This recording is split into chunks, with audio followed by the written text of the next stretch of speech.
অভয়াকাণ্ডের 10 মাস পরেও সুবিচার না পাওয়ায় এবার 14ই অগস্টের ডেডলাইন বাঁধলেন আন্দোলনকারীরা। সোমবার বিকেল থেকে টালা থানায় দোষী পুলিশ কর্মীদের দৃষ্টান্তমূলক শাস্তি এবং ঘটনার প্রকৃত সত্য উদ্ঘাটনে রীতিমতো ধর্ণা দিয়েছেন জুনিয়র ডাক্তার সহ অভয়াকাণ্ড পরবর্তী আন্দোলনে জড়িতরা।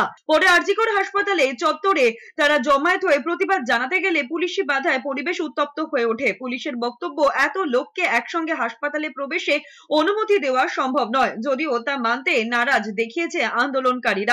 একই সঙ্গে এদিন সিবিআই তদন্ত পদ্ধতি নিয়ে আবারও প্রশ্ন তুলেছেন আন্দোলনকারীরা। আর সেখানে জানিয়ে দেওয়া হয়েছে 14ই অগস্ট থেকে আবারও রাজ্য জুড়ে গত বছরের 9ই অগস্টের মতন আন্দোলন গড়ে তোলা হবে অভয়ার বিচারের দাবিতে। সেই সঙ্গে সেই পুরনো প্রশ্ন আবারও তুলেছেন আন্দোলনকারীরা। যুক্তি, একজন ব্যক্তির পক্ষে এই ধরনের নারকীয় ঘটনা ঘটানো সম্ভব নয়। এটা সিবিআই অভয়ের বাবা মায়ের কাছে স্বীকার করলেও কার্যক্ষেত্রে বারবার এড়িয়ে গিয়েছে এই প্রশ্ন।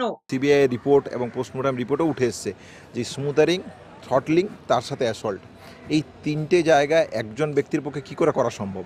তাহলে সেই ঘুরে ফিরে দিনের শেষে একাধিক যে অভিযুক্তর কথা West Bengal junior doctors front সহ আমরা বারবার বলে এসেছি, সেই প্রশ্নের উত্তর এখনও অধরা। তাহলে এই প্রশ্ন এবং যে সাপ্লিমেন্টারি চার্জশিট, কারা এভিডেন্স টেম্পার করলো, কারা তথ্য প্রমাণ লোপাট করলো, কী ইললিগেল ড্রিম ছিল, কি অপূরণীয় স্বপ্ন ছিল লোকাল অথরিটির, রাজ্য প্রশাসনের, সেই জায়গাটাকে সম্পূর্ণ যেহেতু হচ্ছে না, দেখা যাচ্ছে যে 10 মাস অতিক্রান্ত হওয়ার পরেও সেই জায়গা থেকে আজকের এই ছোট কর্মসূচি।